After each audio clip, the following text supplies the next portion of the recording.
And after we finish defeating Iran, which is being very badly defeated,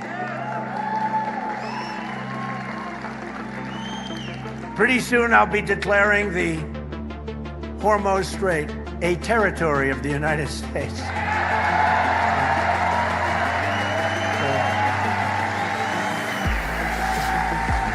Essentially, that's what it is. We have the blockade. No ships get through unless we want them to. But, and how about Venezuela? Venezuela was a one-day war. And now we work great with them. We've taken in millions and millions of barrels of oil.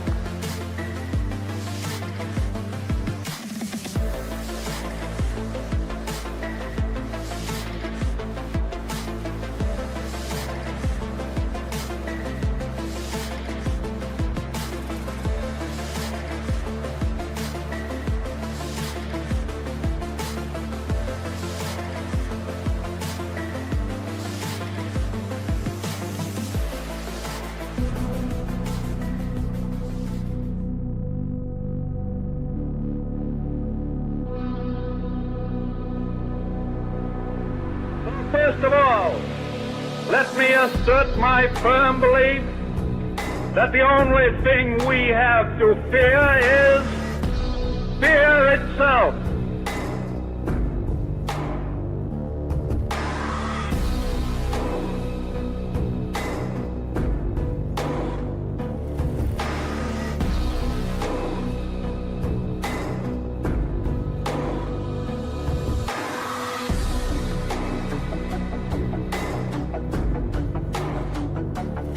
A short time ago, an American airplane dropped one bomb on Hiroshima and destroyed its usefulness to the enemy. That bomb has more power than 20,000 tons of TNT.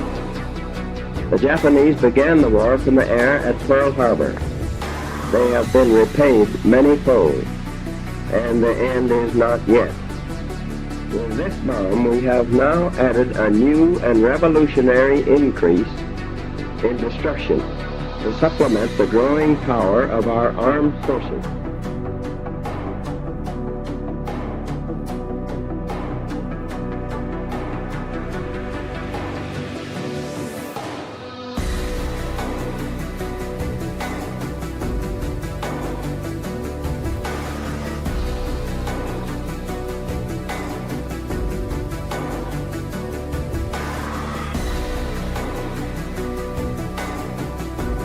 We have been compelled to create a permanent armaments industry of vast proportions. In the councils of government, we must guard against the acquisition of unwarranted influence, whether sought or unsought, by the military-industrial complex.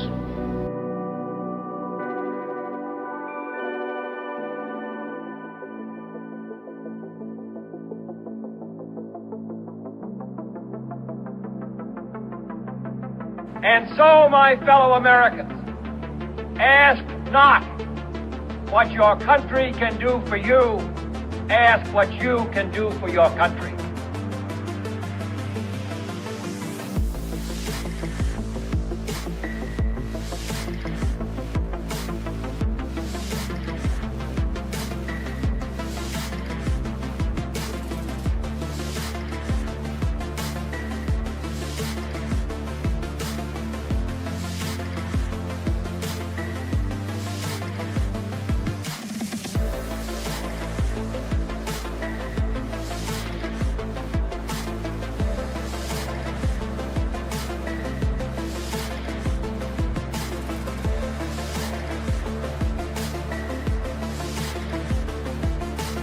I have a dream.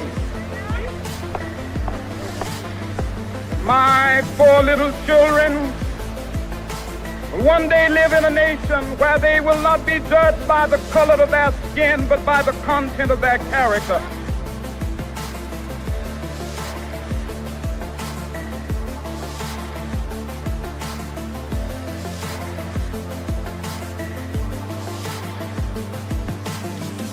To know war is to know that there is still madness in this world. They're poor to be lifted up, and their cities to be built, and there's a world to be helped. Yet, we do what we must. I am hopeful, and I will try with best I can with everything I've got to end this battle and to return our sons to their desires.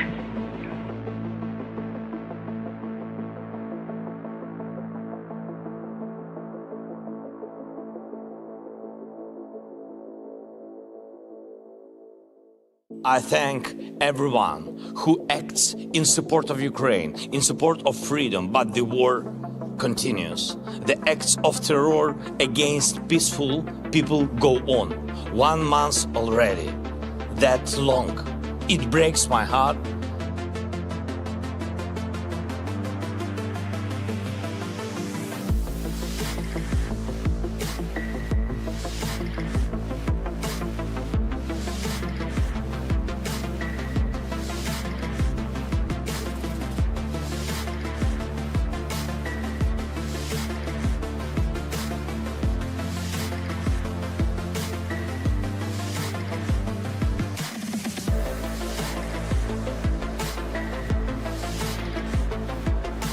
Throughout the long and difficult period of Watergate, I have felt it was my duty to persevere, to make every possible effort to complete the term of office to which you elected me. In the past few days, however, it has become evident to me that I no longer have a strong enough political base in the Congress to justify continuing that effort. Therefore, I shall resign the presidency effective at noon tomorrow.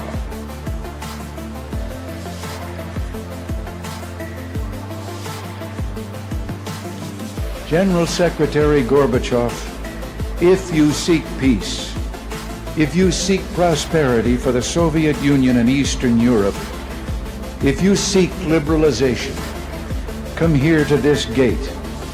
Mr. Gorbachev, open this gate.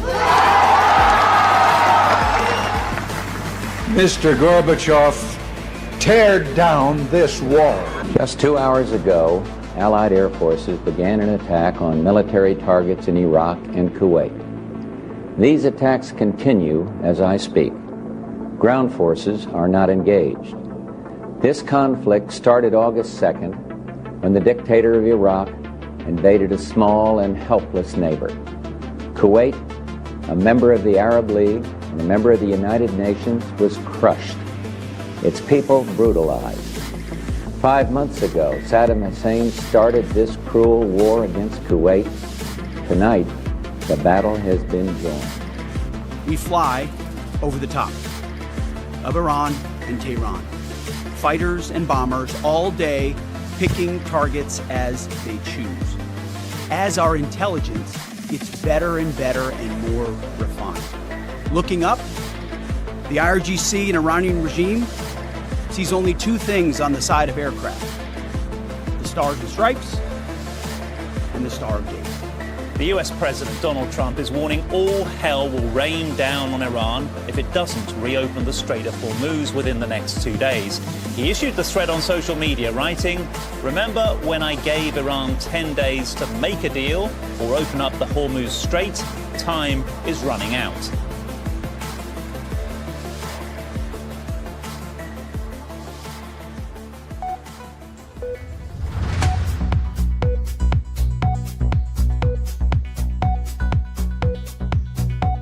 Live from our studios in Las Vegas, Nevada and Chongqing, China, this is Let's Talk Geopolitics with Cyrus Jansen and Alex Reportify.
Let's talk geopolitics. Today is Sunday, August 16th, 2026, and we have a fire episode for you this evening, everyone, as we have multiple guests coming into the stream as we are discussing the latest developments in, of course, the never-ending Iran war and the conflict that the United States sees itself in.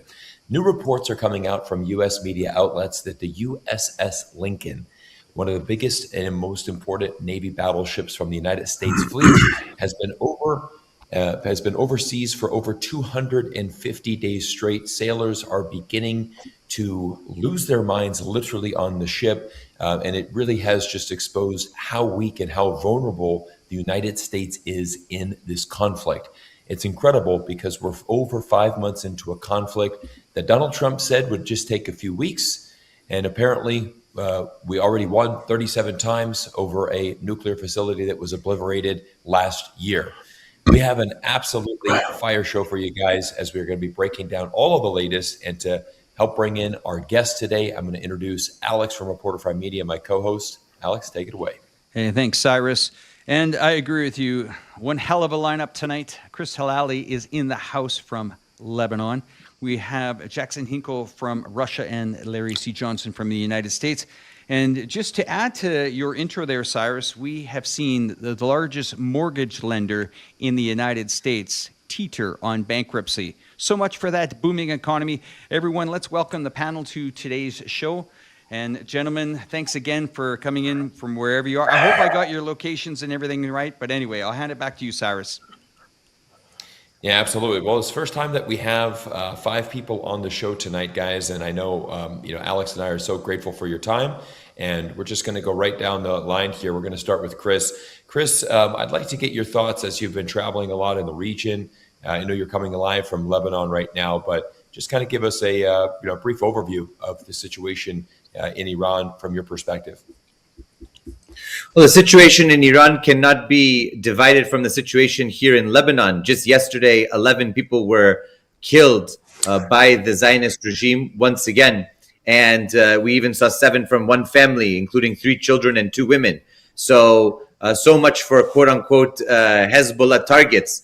But once again, it exposes the fact that the Memorandum of Understanding, which has now all but ceased to function in practical terms, included as its first item Lebanon. And we see that the expansion of the campaign by the Zionists in Lebanon and the ongoing hostilities, which are really a genocidal campaign, also here in the south of Lebanon, they're continuing, and the bombing is continuing incessantly. Just before I came on, I was listening to the drone outside the window. That is a daily occurrence here. So Iran cannot be separated from what's happening in Lebanon. It also cannot be separated from what's happening between Yemen and Saudi Arabia. We see that the Yemeni armed forces and Ansar Allah are pursuing a policy of siege for siege, blockade for blockade, and they continue their defensive strikes against Saudi oil facilities and shipping in the Red Sea and near the Bab al-Mandeb Strait because of Saudi Arabia's ongoing aggression.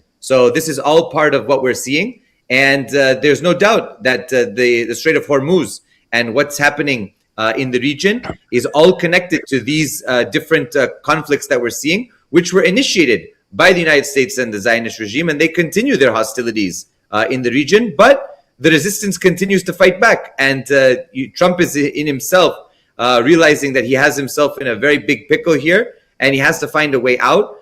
There's really no real way out without declaring absolute defeat, and I think that's the real fear here. Well, an incredible update. Thank you again for the intro there, Chris. I'm going to move over to Russia now, and Jackson, I think that's where you're tuning in from today. Am I correct? Yes. Let's have a chat about, Ukraine's strategy over the last couple of months here. They feel that it's just acceptable to be slamming drones into commercial activities throughout Russia. How is that strategy holding up for the average Russian person? And do we see an escalation here with Putin and the Zelensky government? Well, first of all, thanks for having me on. This strategy of rogue terrorism from Ukraine is really nothing new. We're just kind of seeing a supercharged, era that we're living in of it. The problem, though, is that it does nothing to change the dynamics on the front line. And in fact, every single drone that is sent in one of these terrorist operations to blow up a Amazon adjacent company here in Moscow, or a market, or whatever it may be, a university dorm room, which they've also targeted. It's a drone that's, I guess you could see from the Ukrainian side, wasted, that could be utilized on the front line, which is maybe why Ukraine just replaced the godfather of their drone and digitalization of their military efforts, you could say, with a more traditional mind in their defense ministry. So, yeah, I mean, it of course does impact the attitudes and the minds of Russian people in some ways when there are drone attacks taking place each and every day on the capital city, surrounding the capital city. But I think by and large, the populace here in Russia, at least I can speak from the people that I know who are, of course, aware and follow what's going on with the news more than the average Russian maybe, but everyone is kind of just at the end of saying, oh, we can't respond in a very aggressive way because then that might create some sort of a large-scale reaction from the U.S. or the British or the European Union.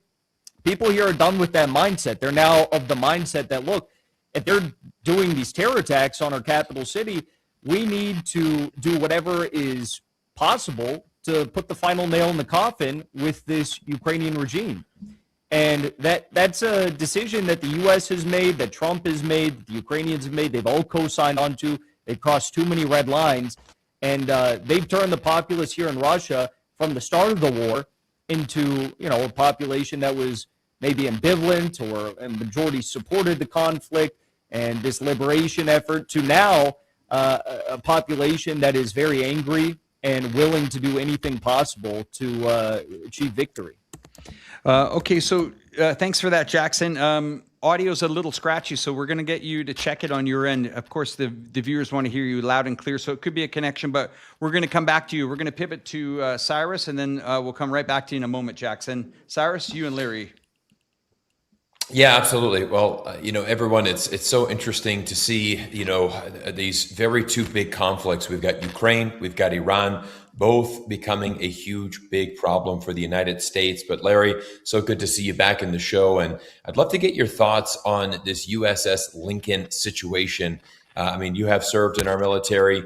What is your perspective for these sailors that are at sea for so long? We have heard some just absolutely brutal reports.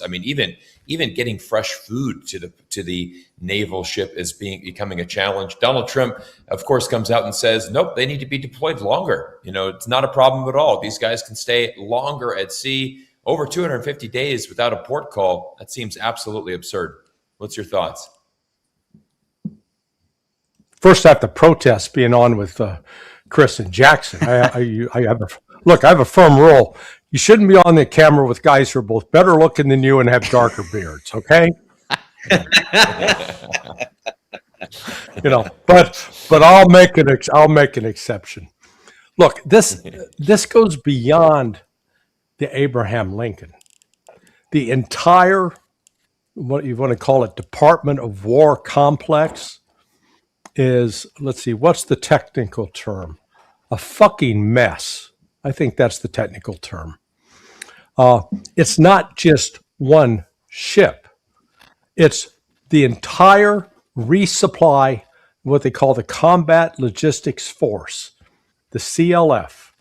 I just put an article up on that last night or earlier this morning, depending on your location, at sonar21.com. Excuse me. This is a problem that was waiting to happen because they used to have four fast combat supply ships, just 4 in the entire Navy, but that was 10 years ago. Then they decided, hey, we can save $30 million a year if we get rid of one, for each one we get rid of. So they got rid of 2. Well, now all of a sudden, those are the ships that are supposed to bring food, and toiletries, the other sort of essential elements that have to take care of the needs of the sailors on board ships. It was, you thought that this was sort of a Babylon B piece yesterday when they reported that the USS Boxer had run out of tampons. Okay, so the crew and sailors on board are having their period. It didn't used to have that problem when you had all men, even if they declared themselves to be women. But now you've got enough women on board that they're lacking in feminine hygiene products. So you've got the breakdown on that. But it's not just the lack of supplies; it's the suicides. I have been because I wrote an article about 2 months ago regarding the suicide of one of my students, who is a former Navy corpsman, also had been trained as a Marine Corps sniper. Just a terrific kid. I call him kid. If you're in your 40s, you're the age of my son, so you're a kid. Just a tremendous individual, kind and generous and humble, and he killed himself. And then when I looked into it, the numbers here, we're approaching 148,000 former sailors, soldiers, Marines, airmen that have killed themselves since 2001. Now that's a larger number than died in Vietnam and died in Korea and died in every other shitty little war we've run since the Vietnam era. And so it's like an epidemic. Well, I then started having I had a recently retired lieutenant colonel who is the president of his West Point class, and he started describing to me the suicide, let's call it a suicide epidemic that he's dealing with. Because when his former classmates kill themselves, it's up to him to put their name on a list and to figure out where they, classify them as combat casualties or non-combat casualties. And he wrote about the Abraham Lincoln. He said, they're saying there are 6. He says, I guarantee you there were 30 at a minimum, 30. And then he sent me a memo that was put out a year ago, November 2025, from Dan Driscoll, the Secretary of the Army, who ordered, I want to emphasize this, issued an order that every officer and non-commissioned officer must be in contact every day with their soldiers, asking them, how are you? Because the spate, the incidents of suicide had become so frequent. And then we learned about a month and a half ago, the U.S. Cyber Command, Air Force, based out of National Security Agency up at Fort Meade, they had a group of 5 suicides in a month. So we're not just talking about failure to deliver food to a ship. We're talking about a breakdown in morale, a failure to support, a mental health crisis across the U.S. military. And then to top it off, and I'll shut up with this, we just learned that the Pentagon spent $583 million, almost $500 million, on General Dynamics. Hey, guys, build us a plant in Texas that'll make artillery shells, because we gotta keep up with the Russians. And so the $583 or $523 million later, the factory has produced 0 artillery shells, but it's kept the local fire department busy because the damn machines keep catching on fire. And they're Turkish robot machines, which is not a great advertisement for Turkish robotics, because apparently they're like out of control. And they keep crashing into each other, dropping things, breaking things. And so what did our so-called Department of War do? They closed the factory. They shut it down. Okay, operation stopped.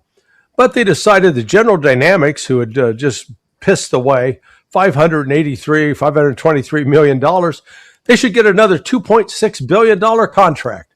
So welcome to America. Yeah, Larry, I want to thank you for breaking that down. I mean, the level of corruption and honestly, just pure stupidity that is coming from this administration is just mind-blowing. I mean, you just couldn't think it could get any worse, and it just seems every single week there's a news story that comes out. It's getting worse. I mean, I've lost friends and family members to suicide. It really does hit very hard for me personally, to see that. And you're very right. If it is something, if there were 5 confirmed, there's always a lot more that doesn't get confirmed. So you're bang on with that analysis. And it just shows you the morale and what people are really going through. So, I feel for this because, unfortunately, our soldiers are some of the most propagandized people in the world. You need to fight for the stars and stripes because we're the only country in the world that has freedom. Really? We're the only country in the world? Give me a break. That's propaganda just used to get our young men to go fight these wars for Israel, which is absolutely crazy. I want to go back to Chris here because, Chris, you brought up a great point with the MOU. The very first point is being Lebanon. We continue to see the chaos down there. I'd like to get your thoughts specifically on Iran right now in terms of how are they feeling right now in regards to this situation as it continues to escalate? Do they feel that the Iranians, are they feeling a lot more confident as time goes on, as they see that in this escalation trap that actually it is the Iranians that have escalation dominance over the United States? Is there a general sentiment in the region and amongst the people that, hey, we are surviving this war. The United States is actually losing. We just need to keep holding out and we are going to come out on top. What are your thoughts? Absolutely. I think, having spent just last month, 3 weeks in Iran, the feeling and the sentiment is that, look, we've become a global superpower once more. We are respected throughout the global south. And ultimately, the United States and Zionist regime respect the fact that we haven't collapsed overnight. Not only that, we're even stronger than we were before. And I made a comment when I was at the funeral with Jackson. I made a comment in the Iranian media. I said, look, the United States and Zionist regime in Israel thought that they could, by killing Ayatollah Ali Khamenei, that they could destroy the Iranian government structures overnight. What they ended up doing was making 92 million Khameneis. Yeah. They united the nation. Even people who were critical of him, have rallied around. What has happened since? Now that his son, Sayyid Mojtaba Khamenei, is now the supreme leader, he has just reorganized the military. He has put key people into different positions throughout the military structure, both the Artesh and the IRGC structure. And he's consolidated a lot of the military that operated, as we spoke about, in this mosaic defense strategy, this decentralized strategy that exists in Iran. Now he's allowed for some cohesiveness to take shape, to firm up a lot of things that were down to regional commanders. And really what has happened is a rally around the flag effect unlike any other. The funeral was an enormous move forward for Iran's national sort of sentiment and the patriotism and the religious devotion to the country and the revolution. But now they've realized that Trump continues to put himself deeper and deeper in a hole. First, he continues to say that he's going, that he controls the Strait of Hormuz. Now he said, recently, you played the clip earlier, that he's going to declare the Strait of Hormuz U.S. territory. I'll tell you one thing. Iran is a very patriotic country, and Iranians are very in love with their country, their history, even if they are critical of the government. So this does not help in any way, any sort of plans to divide the people away from the government and the revolution. Not only that, the news that broke out that Trump slid his way like a snake from one airplane into the cart that delivers food into another smaller airplane is absolutely hilarious, even whether it's true or not, and there's different takes on it. The fact that they have become open about this and the fact that Trump is so fearful of the Iranians and Israeli intelligence continues to push this narrative is, I think, a major PR victory for Iran. Because Iran is facing not one but two nuclear powers. And you see that they don't back down. They have not backed down at all. And in fact, they continue to fire anti-ship missiles at ships that violate the Strait of Hormuz's policies and the control of the IRGC Navy. So I think that what we have here is you have this escalation threat, but the Trump administration doesn't want to go down that path. There are many who are very, very cautious and in fact are absolutely against any sort of escalation, because there's the midterm number one, there's the financial risks number two, there's the Gulf states that they are concerned about number three. And Iran has said that if you go down this path, we're going to escalate at a time when escalation will be catastrophic, not only for the region, but for the global economy. So I think that any sort of idea that Iran is in any vulnerable state now is does not understand, people do not understand the situation on the ground. Iran is very strong and they are prepared for anything that could happen. Yeah, absolutely. Chris, I always love those insights. And I mean, this is the biggest thing that we've seen, from Iran is actually emerge as a regional superpower and certainly a much stronger position in the world. Jackson, I'd like to get your thoughts, because what I always love to do is talk to guests that have been to these countries. You spent a lot of time in Russia. It's amazing to hear your perspective there. For example, I've never been to Russia personally, so I like to talk to the experts that have been and experienced it. But what was your journey through Iran like? What was that funeral like? What was your first impressions of the country? And kind of share that perspective with our audience. I think those insights are so valuable, as again, propaganda in the United States is, and I just wanted everybody to hear this, because in the States, there's a frustration that's growing here, because the common sentiment is, hey, we've hit Iran with everything we got. They have no army. They have no navy. They have no country. We've bombed them to oblivion. Why can't we win this war? Like, why is it still going on? Jackson, from your perspective, what was it like in Iran? Well, I had nothing but great experiences in Iran. So the Iranian people, the Iranian government, they don't hate the American people. They just hate our government, which is launching all these illegal wars all across the place and bombing school children all across the world. And that's pretty understandable. I was just in Tehran. Chris went onward to Najaf and I believe into Mashhad. He went all over the place and even to the south, which was really cool. I'm jealous of him. But Tehran was a beautiful place. And one thing that kind of stuck with me, two things that stuck with me was, you have a revolutionary segment of society and you have a segment of society that is not as revolutionary. Maybe lives a bit of a lifestyle. But the revolutionary part of society, everywhere we went, all these rallies, it was so many young people. And that really stuck with me, because traveling across the world, you see Gen Z, Gen A, and a lot of these different countries are falling hook, line, and sinker for the propaganda that they're being fed on TikTok or Meta or any of these platforms. In Iran, I'm sure they're aware of what's going on. They're aware of all these cultural references. Otherwise, how could they make such great Lego videos? Revolution is firmly in place and well received by young people. The other thing I'll mention, everywhere I went, everyone I met, everyone is like a doctorate of engineering, doctorate of these are brilliant people, extremely well read in literature from all across the world, and just amazing minds.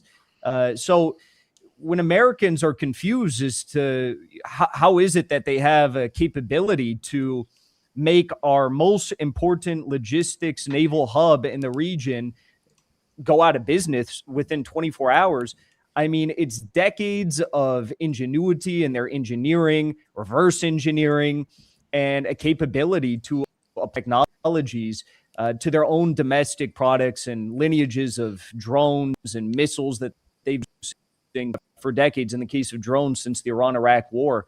And that's how they're able to pose not only a great threat, deal a bloody no, achieve victory over a superpower like the United States.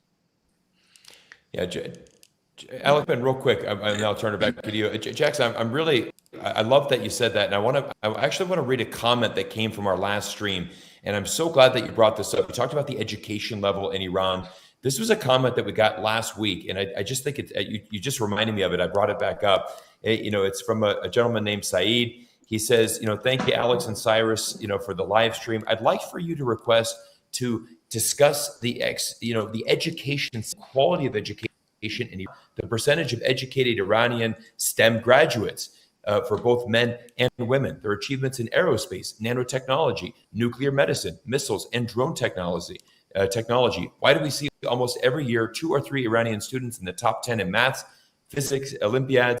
All of these achievements are directly linked to their quality of education. If you could do this and you share this, it would be a stunner for many of your followers. So Saeed, I hope you're watching that. You mentioned that comment last week. It just basically hits right on what Jackson has said. And this is why it's so important, guys, to get people that go on the ground.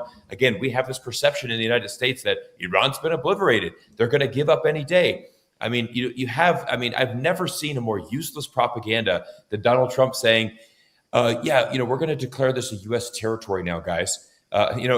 Chris, like you had said, Canadians are very patriotic. And so when Donald Trump starts threatening the sovereignty of Canada, the revolt in Canada was amazing. I can only imagine what it would be like in Iran. But I'm going to throw it back to Alex as he takes this next segment and we continue this incredible show, gentlemen. Well, thanks for that. I'm going to go to Larry. Larry, here's what's waiting for the average American. After they finish high school, they head over to the universities, if they can get in. They'll spend about $150,000 to $200,000 for their education. Then once they've rolled through the education, Visa, MasterCard, American Express are there with opening arms with outstanding interest rates on those credit cards. Well, they move on to that and get an apartment, maybe in New York, at about $5,000 to $6,000 a month for a one-bedroom apartment. They are then told that, yes, let's get a car. Let's go buy a car and throw that into our bottom line. At the end of the day, the average American is told that a 30, 40, or 50-year mortgage is acceptable. Now, me being in finance as a derivatives trader for over 20 years, I am starting to see cracks. The last week that I am going to mention was United Wholesale Mortgage, UWM, one of America's largest mortgage lenders and dominant wholesale giant, led by a billionaire, recently ran into severe financial trouble, almost went bankrupt on Friday. Now, I think the Americans are playing a little bit game of chicken here with the Iranians. The stockpile of the barrels of oil that have fallen under 300 million barrels, we are talking about a ticking time bomb on the financial markets here. My estimates, I would say we've got about 30 to 40 days left before the shit hits the fan, and every single person on this globe is going to be affected by it. Yes, you AI investors. Yes, you average Joe Blow that goes to work and earns a hard living. It's going to hit your bottom line faster than you can say, holy shit. So, Larry, am I imagining things here? Because I've been seeing you talk about it a lot lately and a lot of shows. Give me your insights, please. Yeah, I share your feeling that we're like we can see the tidal wave coming, and you're yelling at people to get off the damn beach, and instead they're going and renting more umbrellas and beach chairs. So they're staking out their position, and it's going to get crushed. The interventions that have taken place on the part of the United States Secretary of Treasury, and I'll call them other hidden hands in the market that have tried to hide the scale of what is confronting us. Because when the war started on February 28th, I know I had not a damn clue how important the Persian Gulf was to the global economy. I didn't realize that 25% of the world's oil was coming out of there, but not just oil, a specific kind of oil, a high sulfur oil that is that the current array of refineries are set up to deal with. And I keep getting people who are really into this industry that they keep saying, "Oh, Larry, you're wrong about this." It's like, oh, shut up. Take the broad point, for God's sake. The reality is that as a result of that shortage of oil, we're not producing the diesel and aviation fuel we once were. And this shortage has been now going on since April. Now, it didn't immediately kick in February because there were still tankers out on the ocean that were delivering product. But now product delivery started dropping off dramatically in April. So we got May, June, July, coming in well to the middle of August now, 5 months. Then on top of that, the liquid natural gas. And who knew, I'm going to update the quote attributed to Ambrose Bierce, who was a Civil War veteran of the American Civil War. And it was a famous journalist, but known for being, they called him a hater of mankind, a misanthrope, because he said war was God's way of teaching Americans geography. Well, man, it's gone beyond geography for me. I've learned about the oil market. I've learned about oil refinery. I've learned about the production of diesel, aviation fuel. I'm learning about the refueling, how ships are resupplied. And out of this liquid natural gas that was coming out of the Persian Gulf, 25% of the global supply cut off. And out of that, they harvest helium. And helium represents, I've seen different numbers, between 30 to 40% of the world's supply. Not inconsequential, especially when you consider that's needed to produce computer chips. And then sulfur and urea, which are critical in agriculture. So this is global, as you said. It is a global shortage. And it's not like there are alternatives you can go out there and just pick up, have some country step up its production. So it's just the opposite. So we've been whistling past the graveyard, and the United States has accelerated its depletion of the Strategic Petroleum Reserve. That's one of the ways they've helped keep the price of oil down and keep the illusion that, we got plenty of supply. Don't worry, this is going to be great. And it's not great. Yeah, we're getting ready to run into a tsunami of economic chaos. And I would argue right now, I can't produce the numbers to prove it, but I think we're already facing a global recession. The question is it going to tip over to become a global depression, which is a technical term in terms of the decrease in economic activity over, I think, a 2 or 3 month period. Well, if it's already started and you're experiencing that, you don't need some damn economist with the statistics to tell you that you're screwed. Larry, I want to bring something up. If I can get a link up on the screen.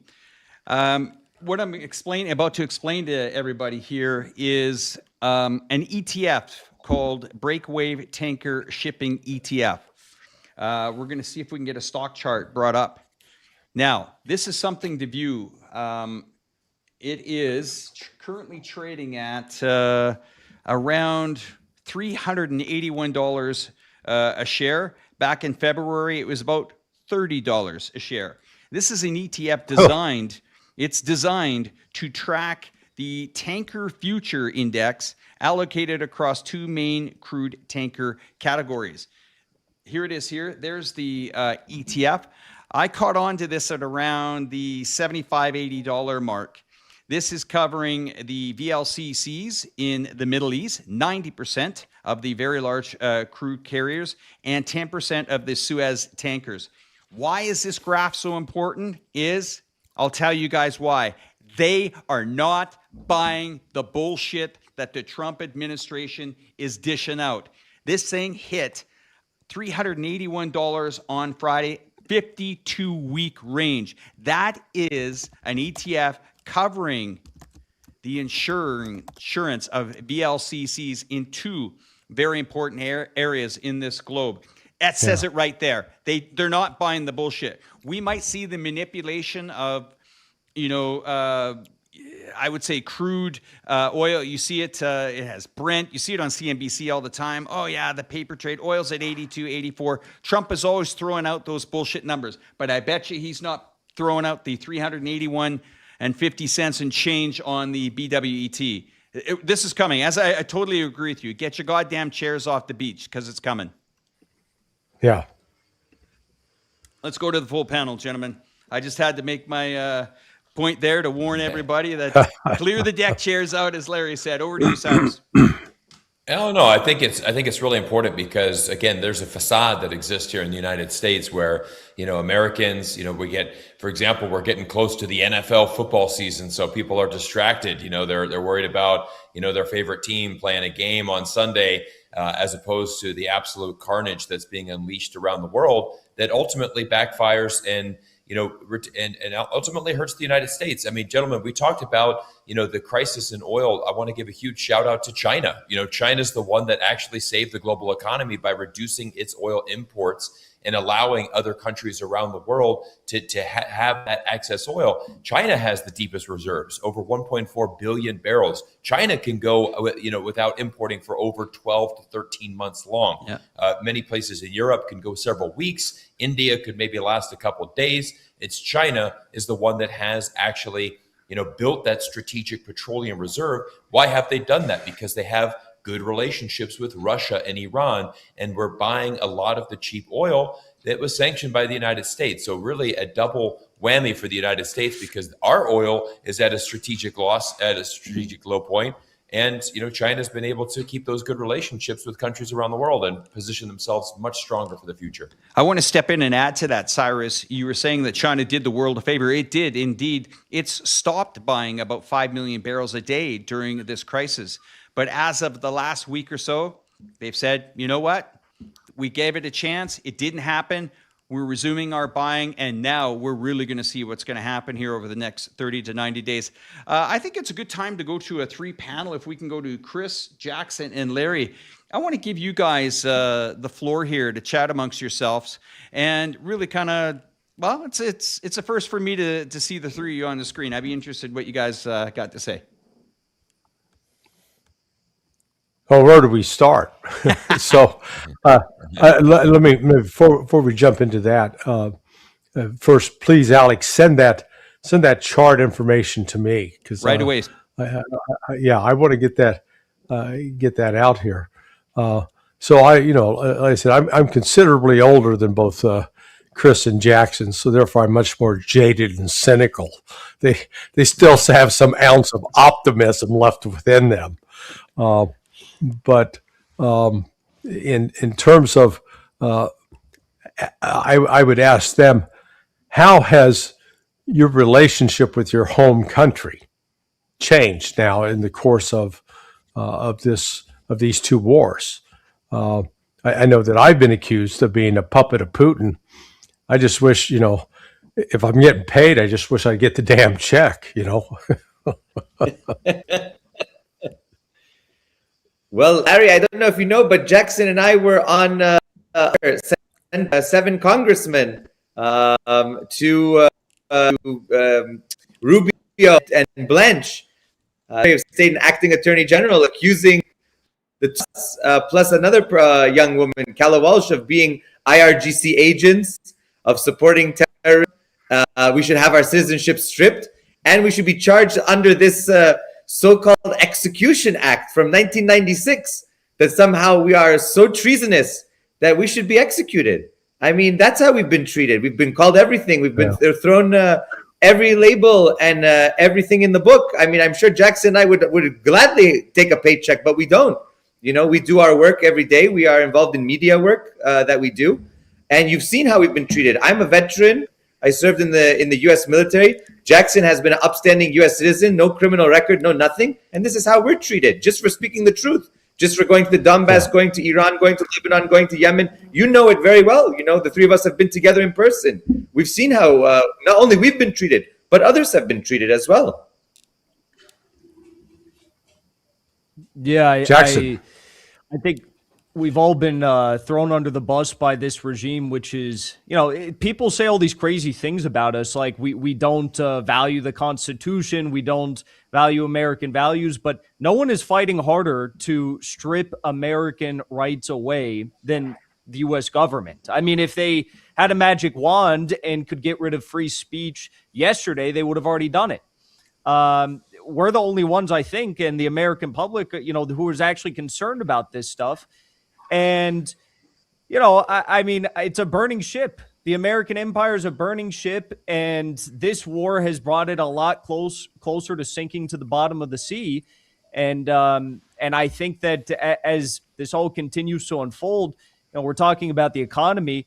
No one's even paying attention to what's happening in Yemen right now. In Yemen, the Houthis are moving in on the major cities, port cities, which are controlled by the Saudi-backed proxies in the country.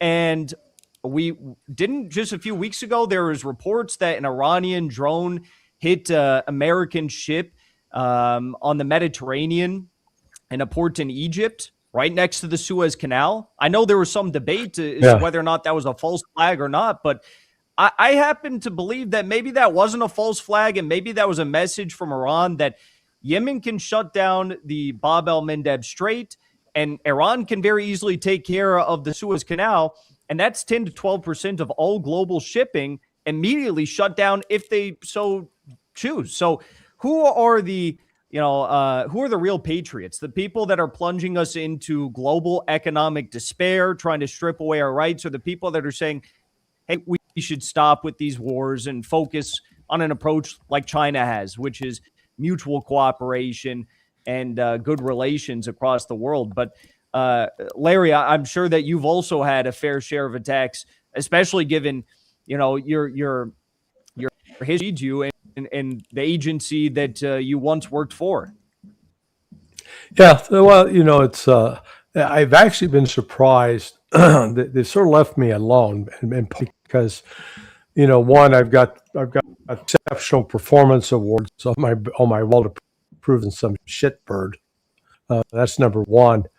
Number two, if they come after me, the whole discovery process would be pretty damn ugly for the U.S. government, because we go back to uncovering. Because I for better or for worse, I know how the damn system works. I've been fortunate in my career. I wasn't locked into just one silo, but having worked both in the CIA on both the operations side of the house and on the analytical side of the house, having worked the policy side at state, having worked the military and the special operations sphere, knowing what goes on there. So right away you hear claims, but then you realize, I know how this works. So what's really going on? I was going to suggest that, everybody make sure you go out and order your mochaccino. Why? That's in honor of the Houthis. And you're going, okay, what's he talking about?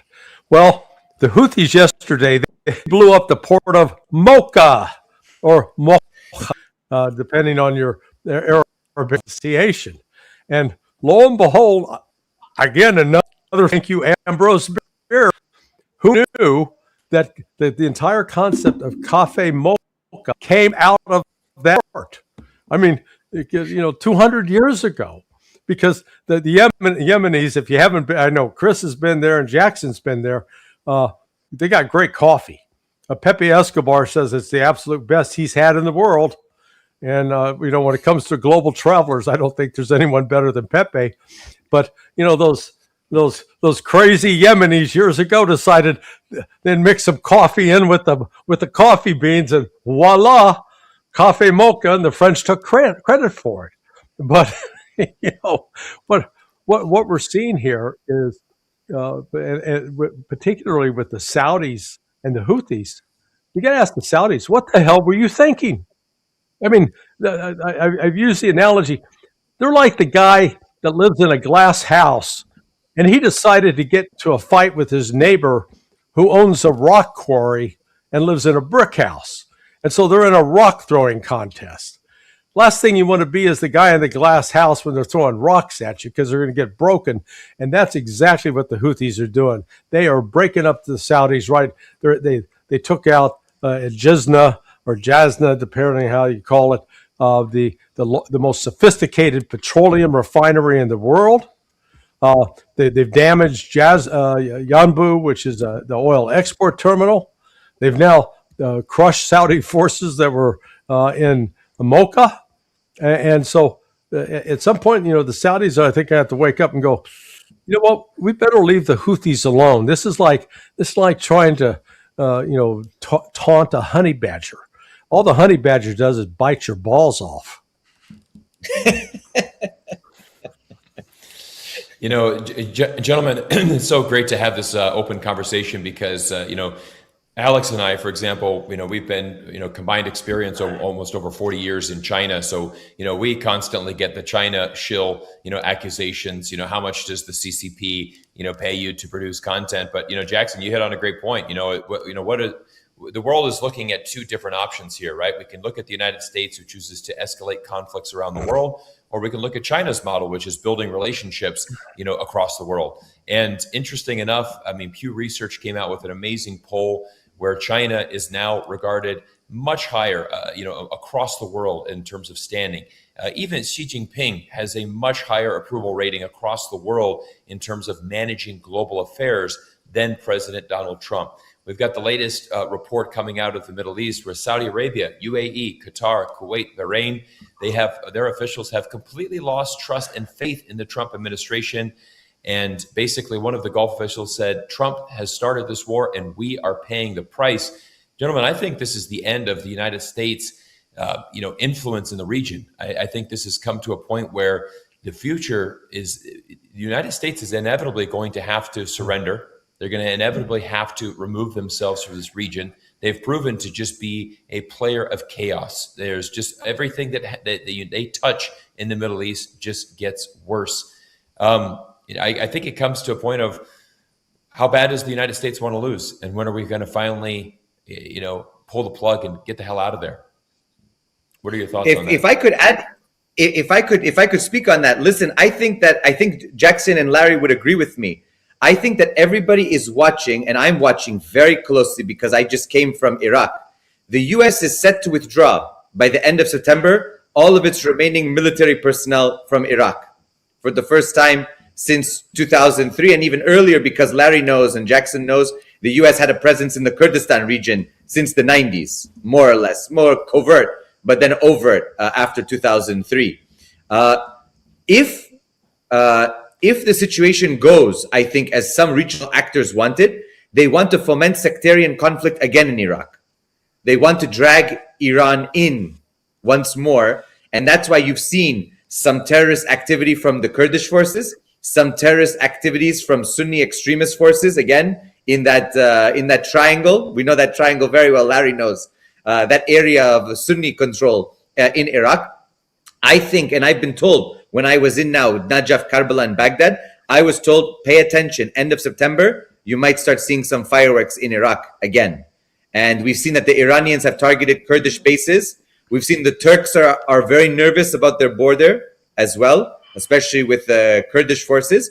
But moreover, we might see sectarian tension that then spills over into Syria, because the latest news from Syria is that the SDF is going to disband. We're seeing the end of the so-called Rojava revolution in the northeast, but we're also seeing rising sectarian conflict there. We just saw in the past 2 weeks the first release of a Shia militant group in Syria targeting Israeli assets in the Golan. So I would strongly urge people to pay attention to what's happening in Iraq and Syria, because that will affect both Iran and Lebanon. And Israel has a vested interest in continuing its expansionist program. And let's be honest, Netanyahu is in an election cycle this year.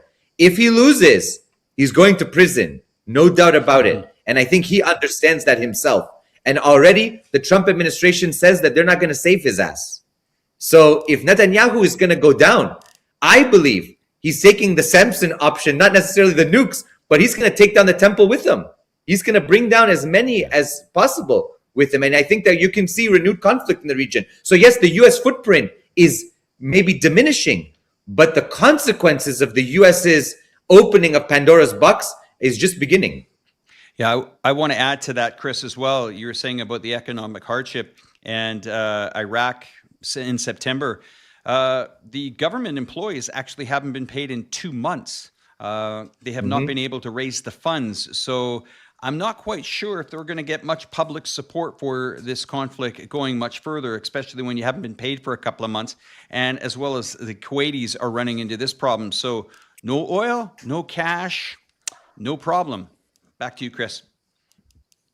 It's a problem for a rentier state. It's a problem for these economies that rely solely on a few natural resources, specifically on petroleum products. But I'd love to hear Jackson and Larry's input on this, because I really think that this is where I'm looking. This is where my gaze is going these next few months. Go ahead, Jackson. Go first. I think Chris summed it up very well. My thinking with all of this has always been, well, you know, as Larry pointed out, it's like in Yemen, who's going to stop Ansar Allah? Who's going to stop the Houthis? Yes, you can create a 16-country naval coalition to try and dislodge them from the capital in Sana'a. They govern over 70% of the people in the country, but you're not going to win. Biden tried that. Trump tried that. Now Mohammed bin Salman's trying that. Not going to work. In Iraq, okay, same thing. You know, you really think that a bunch of guys that aren't getting paid and, you know, they don't have the ideological convictions that Hashd al-Shabi, the Shia-backed militias in Iraq have, you think that they're going to go to war against, in a civil war against these PMF fighters and come out victorious, or that these these rogue extremist organizations in the country are going to go to war against the Shia-backed militias in Iraq and be victorious? No. They kicked out the U.S. from the Victoria base during the Iran war. It went very underreported, these Iran-backed militias. And that used to be the United States' most important, and as I understand, the largest foreign military base that we had anywhere across the world. It's not going to go well. So yes, they can plunge the region into further chaos and further darkness, but we just always come back to the same answer, that being that sooner or later, you know, they're going to have to admit defeat, and it's not going to, each and every day that passes, Iran and their allies in the region are able to ask for more, demand more in these ceasefire proposals that are put forward. We saw the new one from the Supreme National Security Council in Iran this week, led by Mohsen Rezai, who became a commander of the IRGC when he was 27 years old and served at that post for most of the Iran-Iraq war. He's a mega hardliner in Iran. And now the terms have changed from the memorandum of understanding just a few months ago. In the MOU, Iran was demanding a ceasefire in Lebanon. Now they demand a ceasefire in Lebanon, in Iraq, in Yemen, and in Gaza, as well as, of course, Iran. And some people in the region are already beginning to smell the roses. We saw that the UAE has sent another Boeing 737 full of billions of dollars and pallets of cash and $283 million worth of gold to Tehran this week. That's the second time they've done that since June. So sooner or later, it's all going to come crashing down. Yeah, and let me, there are two things. I think I'm the only one on this panel old enough to actually remember how sclerotic the Soviet Union was, and because now I see the very parallels with the United States. You know, what helped lead to the collapse of the Soviet Union was where cronyism took place over meritocracy.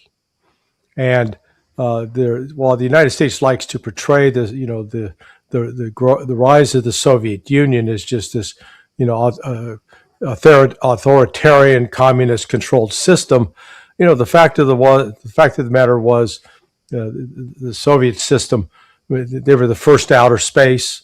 They had tremendous advances in the space program, dramatically raised the literacy rate of the people of the Soviet Union. So there were a lot of things that were done that actually bettered the lives of people in the 50s and 60s, despite the confrontation with the West. Well, we're now seeing that the United States, in my view, has become like the old Soviet Union in its last days, when you had this gerontocracy that was leading the place. You had this internal corruption that just spread across the board.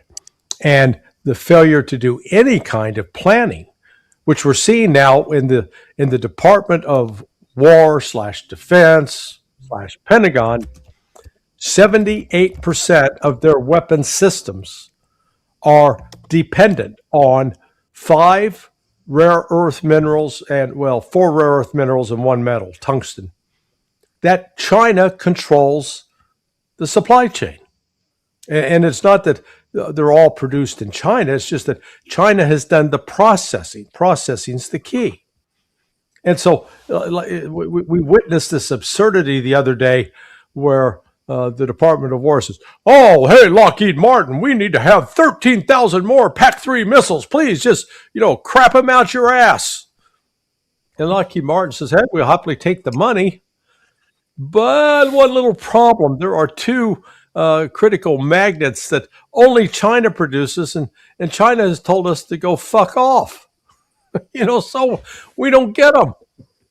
So now here's the United States that has used up Tomahawks, JASSMs, PAC-3s, Prisms, ATACMs, go down the list, and they can't replace them.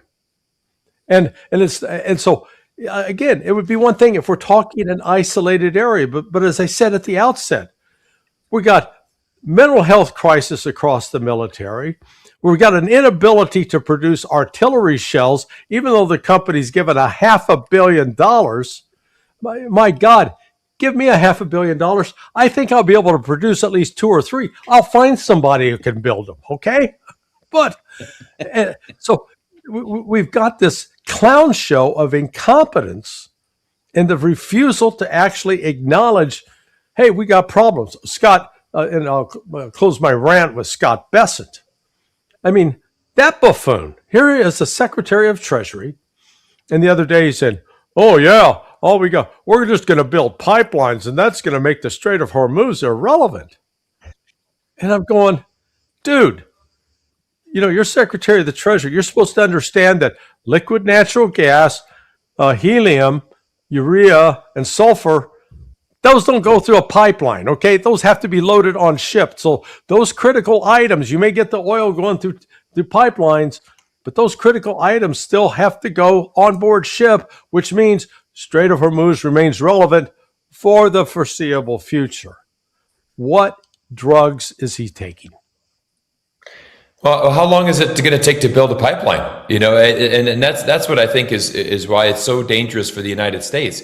Our citizens are being lied to every single day, and we hear, and again, I'm here on the ground in the United States, educating my fellow citizens, and that's what the talking point is. Well, we could just build a pipeline, and we could just completely bypass the strait tomorrow. Yeah. What are you building, a pop-up tent? It's a pipeline, for God's sakes. Do you know how many years that's going to take to build? You guys are completely detached from reality, but that is what happens when you have just you are part of this MAGA cult that has become. This is just it's just absurd. But guys, it might take a year, 2, 3, 4 years to build it, but it only will take a weekend to destroy it. Yeah. One drone, one carefully placed drone. That's it. Yeah. Absolutely.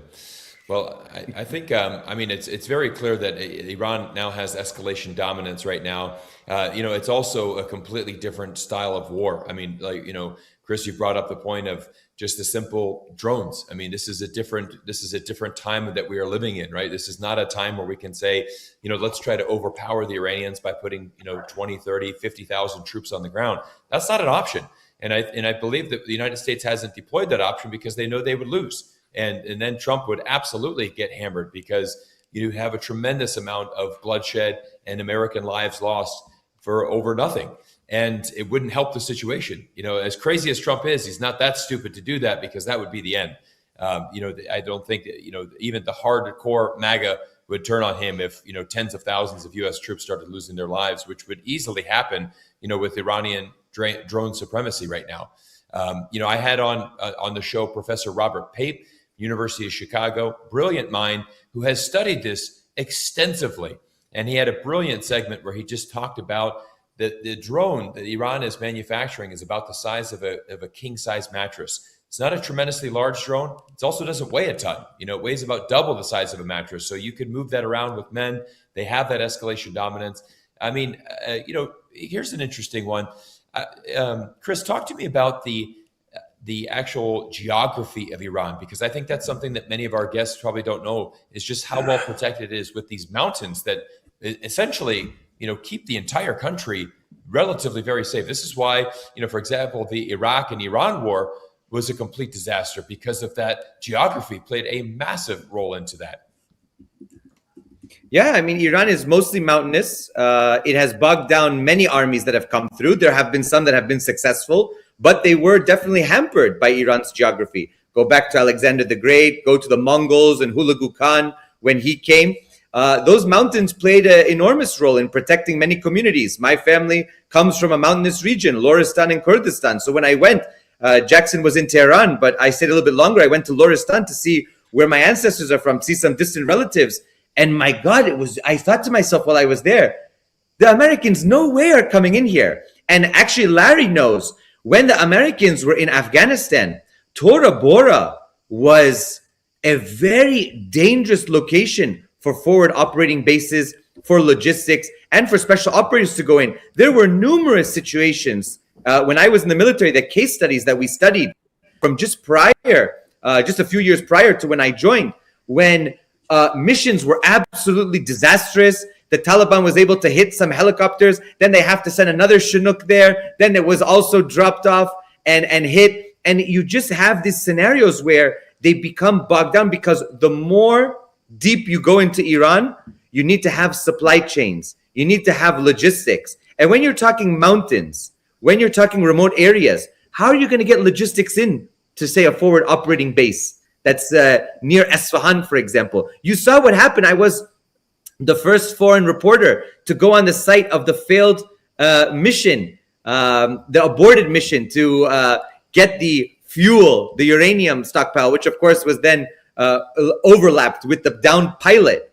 And I was there and I saw there's no way the Americans could do anything here. So they ended up torching their C-130, their special C-130s for special operators, their little birds, and got out of Dodge. But I held the parachute of the F-15 pilot. We saw all of the little artifacts that they collected. And you realize that the U.S., if it goes into Iran, it's going to get trapped in Iran. And that's exactly what a lot of military planners have already said. Larry has commented on this. Jackson has commented on this. Many of us who understand the situation, you both have had on Professor Marandi. You've had on so many people. Look, you don't have to be a rocket scientist.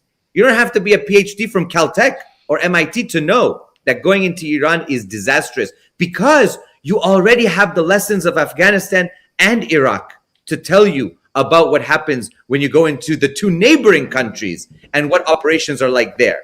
Special operators can go in, but you already saw what happened with special operators in the 80s, and you saw what happened with special operators in 2020. It's a disaster for the U.S., and it would be catastrophic for the U.S. There's no doubt about it.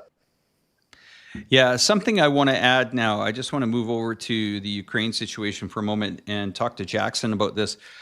Jackson, you know, I follow a lot of commentators on both sides. Of course, we both know Patrick Lancaster. But on the Ukraine side, I was following a lot of vloggers over the last year to see, you know, their take on the situation. And about 10 days ago, their opinions have massively changed. The look on their faces when they're walking the street saying,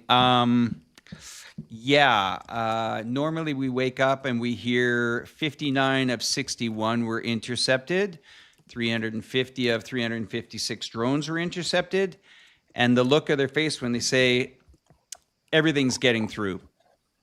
And from you to our viewers, what can Kyiv expect here over the next few months? Well, I mean, they can expect what's been happening over the past few years just at a heightened scale, I think. You know, we see that the last main salient in Donetsk is the Kramatorsk, Slavyansk salient.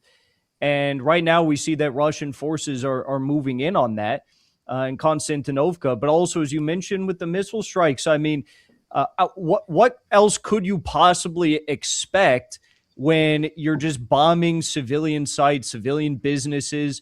They're hitting big businesses, they're hitting small businesses with these drone strikes that they were using to target in and around Moscow and across Russian regions. And, you know, some of these drones, it appears a good number of them are being launched from within the country. So you got saboteurs doing this stuff. It's just terrorism. And no one can tolerate terrorism, especially within, these acts which are being launched from within their own borders. We had just this week or last week, there was a bombing incident in the very heart of Moscow's on one of the Seven Sisters buildings that Stalin built, trying to target a group of generals and military officials. So, with stuff like this, of course, Russia's going to be taking out the big guns. They're going to be firing them at major locations. And again, you kind of have to sit back and wonder, it's like, if you were in this position, if you're the leader of a country which is being attacked like Ukraine has done, not fighting a battle like real men, they're just rounding up people off the streets and sending them to their death as they pay people $4,000 to commit acts of terror in Moscow. That's not how a real person fights a war. That's how Israelis fight a war. Would you be as calm and rational as Putin has been? Would you be as laid back as Putin has been not to target the presidential palace yet? I'm not condoning that. I'm not saying that should happen. I'm just saying, could you really be as rational as he's been not to have done that yet? I don't know if most people could have been as laid back. But clearly, the approach that Russia's taken has worked because they're clearing out this land, which has been occupied by these Ukrainian military positions. In some cases, like in Konstantinovka, for years and years, they've been building up their defenses there.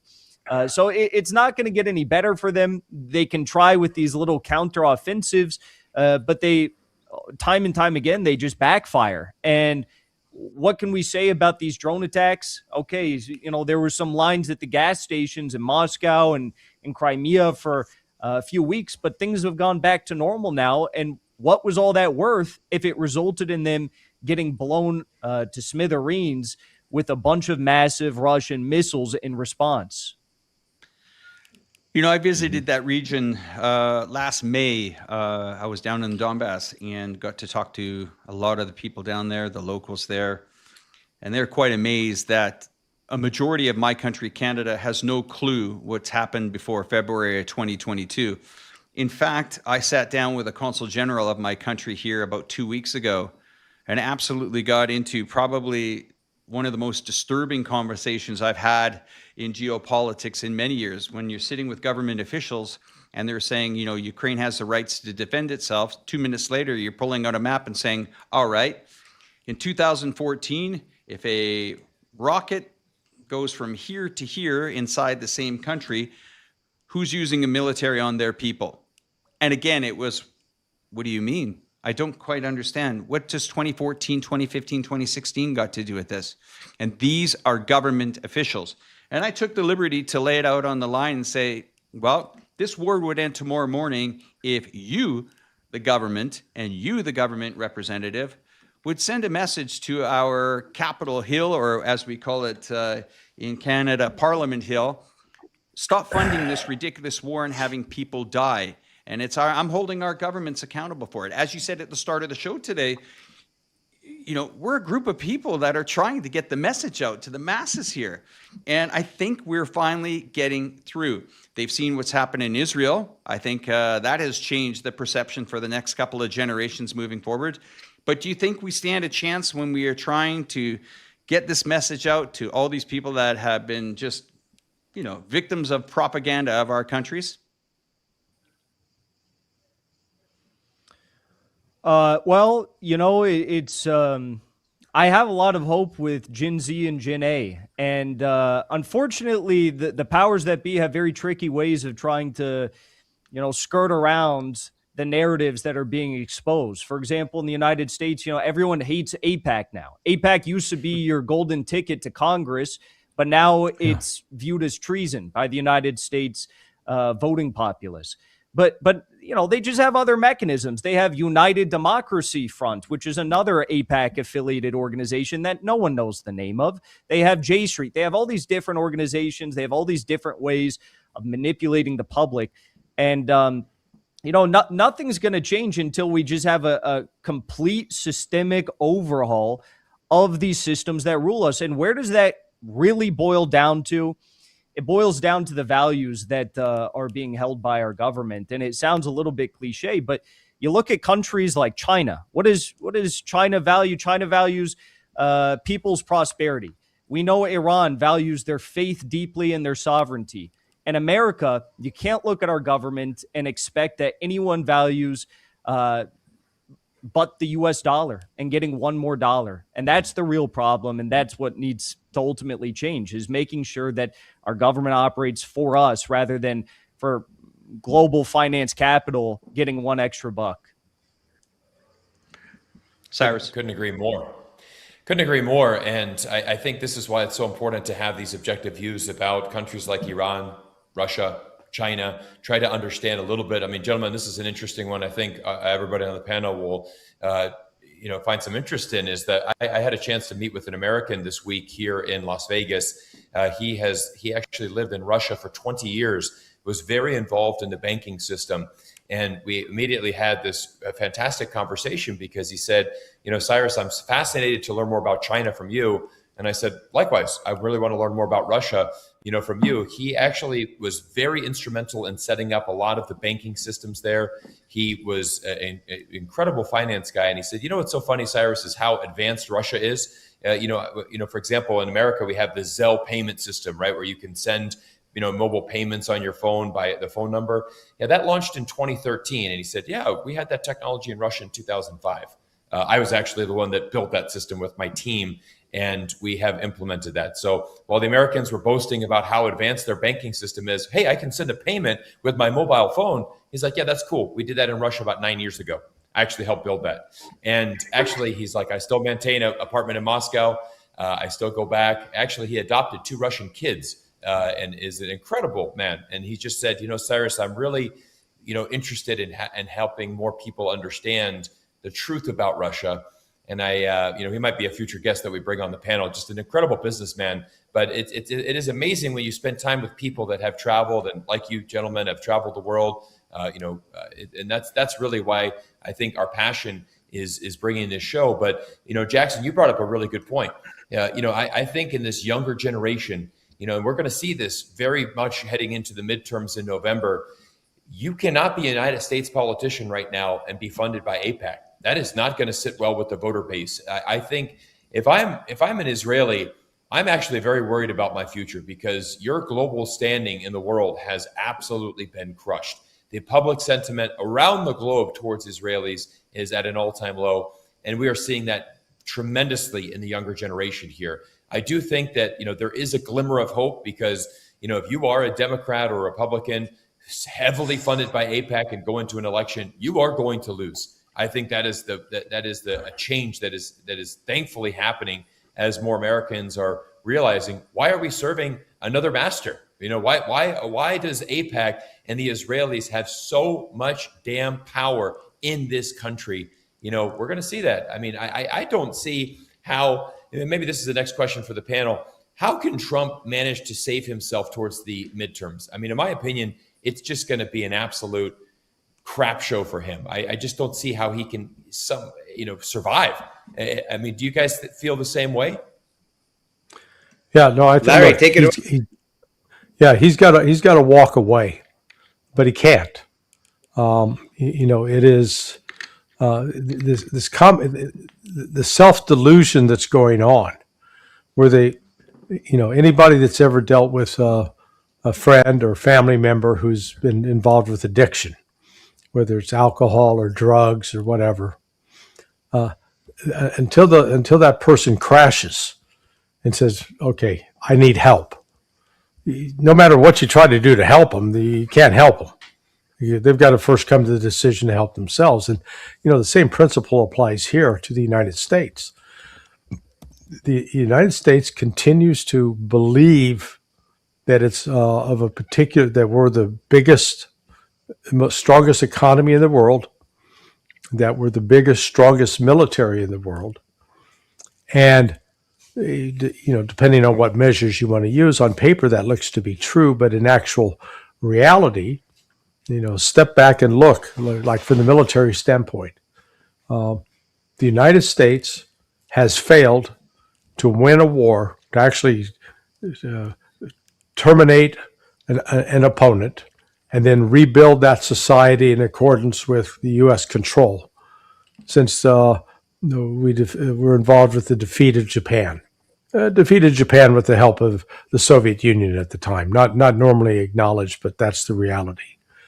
But since then, it's been one unmitigated defeat or draw after another.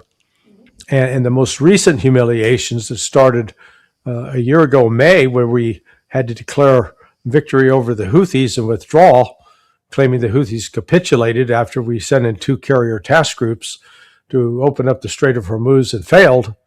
But we declared victory and left. And, the Houthis were left asking themselves, did you capitulate? I didn't capitulate. And but the United States sold that myth. But then comes the war of choice, let's call it the Pearl Harbor of 2000 of the 21st century, the 26 February attack on Iran. Again, according to conventional wisdom, man, this was going to be a wipeout.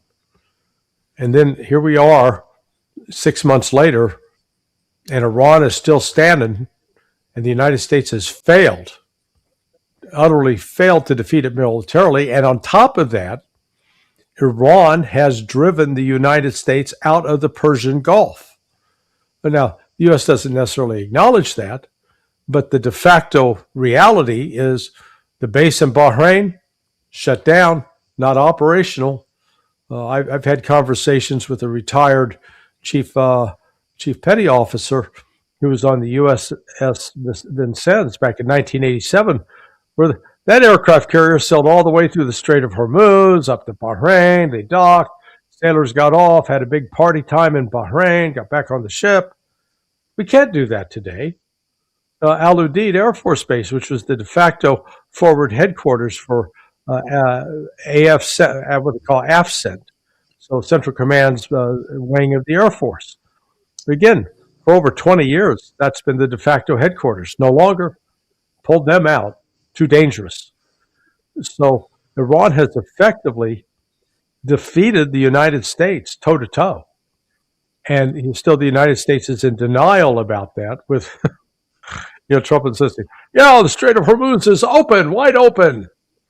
Then why are we continuing military operations against Iran if it's wide open? Because if it's wide open, we shouldn't have to do that. So, that's what I say, this lie after lie after lie. But there is this thing called reality that tends to intrude.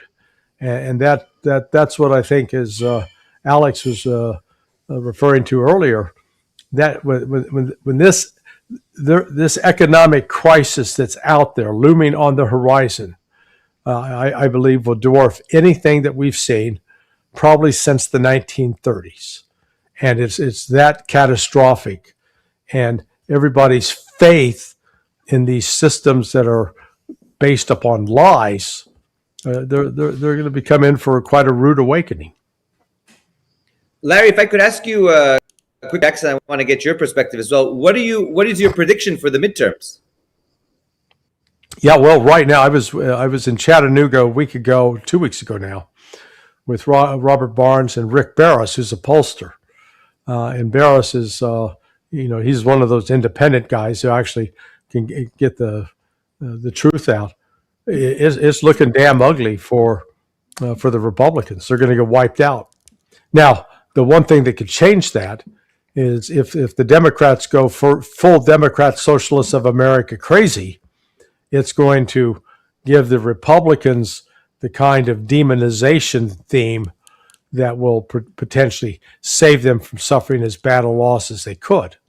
So it's still a dynamic situation, but again, the economics of this, you still even hear hints of it from Trump and Rubio and J.D. Vance the other day, that the preoccupations with the price of gas and diesel. Well, no shit. You've got a global shortage. There's no way to replace that global shortage. And in fact, Trump's foreign policy relations with Canada, instead of cultivating Canada, who's been a major provider of that sour crude that our refineries on the Gulf Coast need, we've pissed them off. So the Canadians are now saying, screw you, we're selling everything to China. Yeah, this is insane. I just want to add, I heard a funny saying last week. It's every oil rig for himself. Something I wanted to add about the midterms here, and then as we go into the elections in a couple of years, does anybody ever take into consideration, we have the Democrats, we have the Republicans, and then we have, I would say, potential third party coming up here. Now, everyone seems to think, well, this party's got to get the majority to make things change in the Congress, in the House, and of course in the Senate. But I don't think anyone's taken into consideration that if the independents form a small coalition together of maybe 5 to 8 senator seats and maybe 10 to 15 seats in the House, that they could actually sway a vote one way or sway it another way, because it would be a total gridlock for a long time. And currently right now, I believe we have maybe 3 or 4 independents in the Senate and a handful in the House. But does anyone kind of take that into the calculations moving forward that, hey, if there was 10 new senators with independent seats and maybe 20 different House seats were given up to independents, that could maybe change the whole way the government is run? I've not heard anybody. I think it's a great point, and I've not heard anybody discuss that as something that they put on the reality table. But yet, in light of, we saw that photograph 2 weeks ago with Tucker Carlson, Marjorie Taylor Greene, Thomas Massey, Joe Kent. There is a real. Do you guys remember Thomas McCluskey? So if you remember during the Black Lives Matter riots in St. Louis, McCluskey and his wife were the two standing outside their home. He had a AR in his hands and his wife was waving a pistol around. Okay. McCluskey is a Republican. He ran Trump's campaign in Pennsylvania in 2016. He interviewed me a week ago Friday. Man, he's pissed off at Trump over Israel. I mean, so when you're losing guys like that, I mean, we're not talking some guy who's just sort of peripheral. Yeah, I'll support Trump in the election. No, man, he was in all the way as a worker bee. Right. When Trump's losing people like that, that's a sign that, Donald, you got some problems. He's got more problems than, hiding in that food cart behind the chicken pot pies and the chicken liver pate. Well, I think that's honestly, what the biggest story is going to be going into November with the midterms is I do think that we're seeing a slow awakening here in the United States, most especially with the younger generation. And I think that, there is some hope there that hopefully that we can have a change. I mean, we're going to see what the Tucker Carlsons, the Marjorie Taylor Greene, and that, that photo that, certainly drew a lot of interest on the internet. We'll see if that actually materializes into a, new political movement in this country. Alex and I know from our time in Canada, I mean, Canada is very interesting with 5 political parties. And, actually that third party, the NDP. It's the most important one. It is the most important one because you have the Liberals and the Conservatives, but the NDP has a very large presence and inevitably they're going to be the swing vote, right? So you've got to have the favor of the NDP to get on your side to get something passed. So I could see that. I mean, I don't think that you're going to see a new president be elected, from a brand new party. But, Alex has made a good point. If there's enough movement going on, hopefully we can make some change. But I think ultimately this just really reflects on the United States of what a complete disaster this has been. But honestly, guys, I mean, this is everything that Donald Trump touches, turns into a disaster. I mean, look at the 250th, what was it, the parade or the grand fair that they put on in Washington, D.C. that was a complete Mickey Mouse show. That's just the perfect representation of the Donald Trump presidency. But, Cyrus, I just don't want to add it. Chris, one second. I just want to get it off my brain while it's in there. I don't want to just blame the Republicans. I feel that even the Democrats and the Republicans has just melted together into this one big slob. I don't know what to describe it anymore, but Chuck Schumer, I mean, Democrat, where's his loyalty? I mean, what we're seeing is these people that are running that have taken APEC money are getting absolutely ratioed. in the primaries, and that's just actually going for the seats against maybe an incumbent. But where you see it picking up momentum is what I said. All you have to do is once you are going head to head. All right, did you take money from AIPAC? Yes or no? What country do you support? Israel or the United States? And at that point, you just run on those two things. And if you haven't taken AIPAC money and you're all about America first, you're in there. Very simple. You don't have to spend multi-billions of dollars and millions of dollars. And I think that photo taken a couple of weeks back is extremely important because it's sending a message saying, you know what? This 5, 6, or 8 people sitting at this table, we've had the experience, we've had the wrath, and we know what's going on. And if you can convince, and we've never really seen that before, but if you can convince 6 to 10 people, that will hold up anything that they try to ram through the Senate for the next 4 years. And if you get 20 seats in the House, again, that will change the whole dynamics. I think people are sick and tired. Over to you, Chris. Thanks for that. No, of course. And Alex, you're right. I mean, Larry and Jackson know, Cyrus, I'm sure, knows you as well, that in the U.S. we call it the uniparty, the Republicans and Democrats together. I mean, you think about military-industrial complex, you think about big pharma, you think about all the big lobbying interests, and especially AIPAC and Israel, and they are pretty much united. We always used to joke and say, after a session on the House floor or the Senate floor, they go together, they go to the same golf clubs, they go to the same parties. They even share things, including other, more nefarious things together. We know that, of course, from the Epstein list and things like that. So let's be honest about that country club that George Carlin used to say, it's one big club and you ain't in it. You and I aren't in it, right? So that's the truth. Yeah. On your point about the independent party, that's always been the parliamentary system model, which has been in Canada, in the UK, in Germany, Greece, in other countries that have multi-party systems. But because the US has for so long been dominated by 2 parties, it would require a third party or an independent grouping to break through and to be able to use that leverage, which we haven't even seen from within the caucus of some of the parties.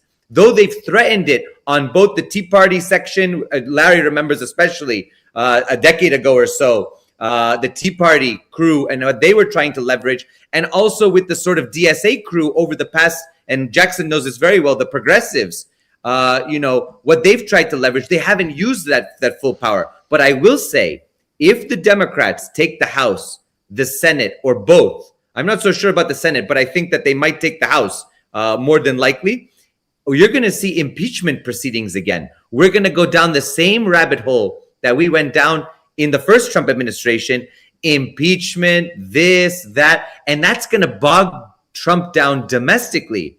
And whether he tries to get out of that that bind with another foray into the region, whether it's in the Middle East, whether it's in Cuba, whether, now the Europeans want Trump to go back to Russia, we'll see. But I think that you're going to see a great deal of political instability because the opposition is going to seize the opportunity to bog down the Republicans going into a general election cycle in 2028.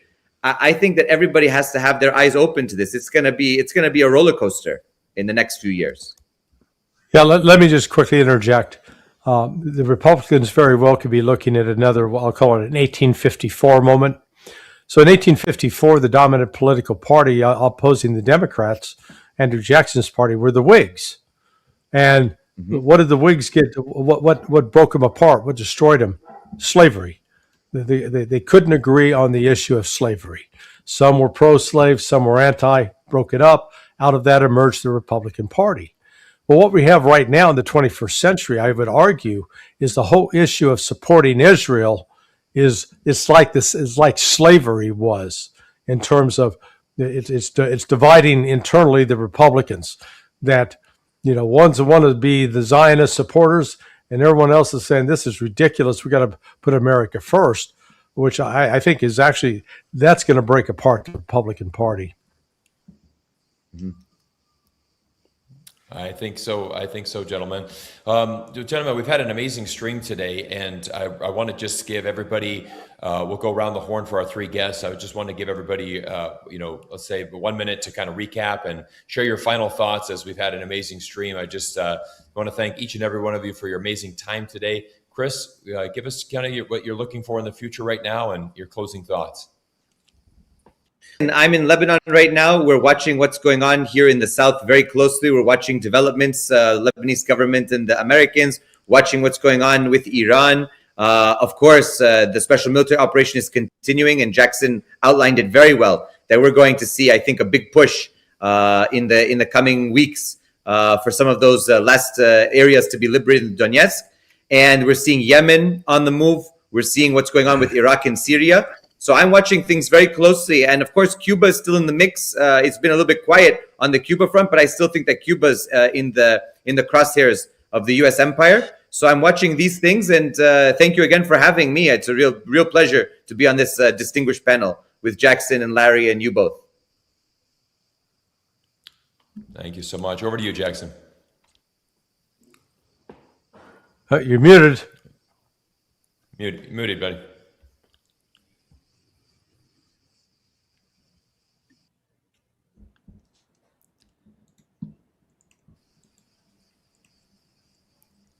Well, let's go to Larry. Let's head over to We'll Larry, and we'll come back to you, Jackson. Oh, the gremlins are after Jackson. Good Lord. That's it. Jackson's under attack. Leave the kid alone, please. Yeah. No, listen. I'm always, one of the sort of the beauties of the internet. We can talk about a lot of negatives, but the internet has, like in my case, allowed me to build, new friendships, new relationships with people, like Alex and Cyrus, Chris and Jackson. I've been interviewed a couple of times by Chris. We've been on a couple of different shows together. Same with Jackson. We've also been able, to meet in person, but then, that network expands out, the Pepe Escobars, the Alistair Crooks, Doug McGregor's, Danny Davis, Professor Morandi, as I call him, the Virginian, because he was born in Virginia. So he has to admit it, man, you're an American. Drives him crazy. I bet. But we're at a pivotal time in the world's history where we are witnessing the dismantling of a global economic system that was erected by the United States in the wake of World War II and has been dominated by the United States in the wake of World War II, using, initially with gold and then with the petrodollar. And it's like a Bernie Madoff Ponzi scheme now. It's being kept afloat with a lot of lies. And and in tandem with that, what we've witnessed, and I don't think it was purposeful necessarily, but the response to the U.S.-led attack to try to control and Russia and punish Russia for reacting to the provocation of the West in Ukraine has led to the creation of an alternative financial system with Russia and China. They are the cornerstones of this system. The Chinese production of what's called CIPS, the cross-border interbank payment system, has created a genuine alternative to SWIFT. Here's Scott Besson thinking he's in the old days. We've got Iran's more isolated now than ever. Well, hell, let's go back 11 years. In 2015, during JCPOA, Russia and China were lined up with the West in imposing sanctions on Iran. That's pretty isolated, in my view. Today, Russia and China have told the West to go pound sand. They're not doing that. So you've got trade routes open through the Caspian between Iran and Russia. You've got the east-west, the old Silk and the new Silk Road between China and Iran over a railroad and with air bridges. And you've got overland trade with Pakistan. Iran is far, far from isolated. And it said, you know what? We're not dealing anymore, if we can avoid it, with U.S. currency. We're dealing with the Chinese. So all of a sudden, Iranian assets are going to be tied up in Chinese banks, and the United States can't touch them. So that's where that's what we're looking at here is the end of a globalist colonial system that actually had about 500 years behind it. It's coming to an end. And what is emerging is new, vibrant, and dynamic. And China and Russia are in the lead of it, in my view. Can you hear me now? Jack? Yeah, here we go. All right, Jackson, close us out. I'll close her out.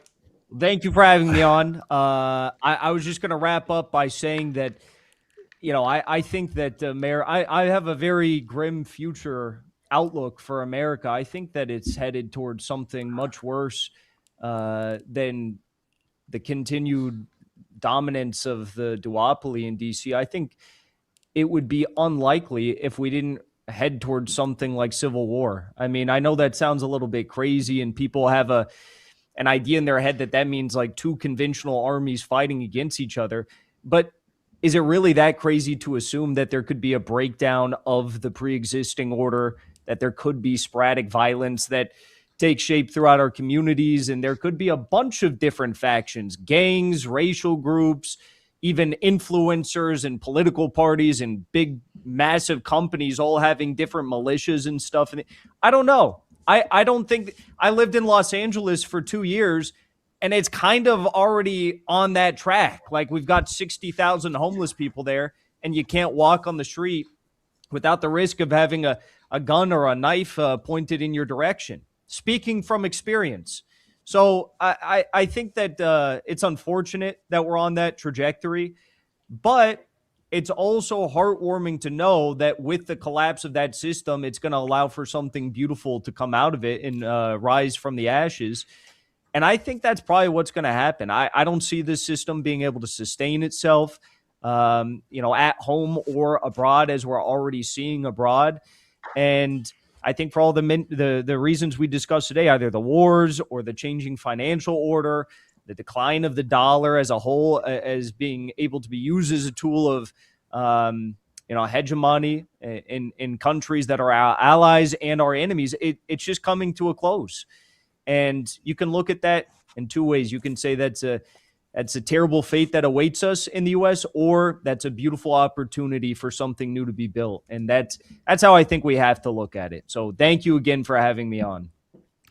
Well, thank you, Jackson. And I would just want to add to that as well. I mean, there's many people living in homes, but they're broke too. And a hell of a lot of people are under siege with piles and piles and piles of debt. I agree with you. I wake up every morning and look at the financial markets, shake my head a little bit, saying, what the hell is the S&P doing up at these levels? It shouldn't be.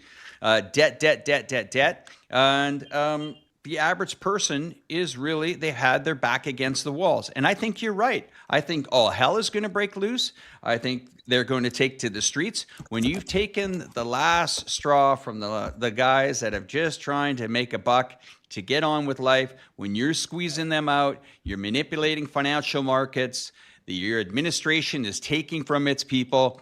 Trust me, I've been around long enough to see that the Americans will eventually take to the streets, and they understand their Second Amendment. So I wouldn't be surprised if it's absolute anarchy. That's the way I look at it, guys, because I have a feeling when this bubble bursts, this economic explosion happens on the market, and all hell is going to break loose, it's not going to be by the dip.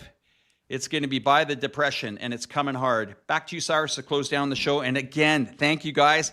You got to also remember, everybody watching today, that it is a little bit tricky behind the scenes to set up 5 different locations. United States of America. I'm based here in China. We have someone on from Lebanon. Thanks, Chris. Not just someone, a really good buddy. Jackson in there from Moscow, and Larry again from the United States. I mean, again, this takes a tremendous amount of energy. We appreciate everyone that has taken time this Sunday night or morning. We know that you could be watching elsewhere, but Cyrus, I took one of your lines. Over to you, my friend. Thank you. Thanks again, guys. Well, I think I'll close it out quickly. It's been an amazing stream. Gentlemen, thank you again for your time. And most important thing, everybody, is to stay informed and to seek alternative media. We're very grateful for YouTube and the platforms that we have. And this is the future of the world that we live in. We know that Western media can't be trusted. We know that the vast majority of people, you come to YouTube and you come to find your favorite influencers that are speaking the truth. That's what we try to do every Sunday on Let's Talk Geopolitics. So once again, it's been an absolute pleasure spending time with each and every one of you. Thank you to our 3 guests today. What a great time we've all had discussing. We look forward to welcome you all back on our future show. But everyone, stay informed, stay curious, and make sure that you go travel that world and see what it's about, because when you do, it is amazing what you can experience. Thank you all, and let's roll that outro, and we'll see you next week's show.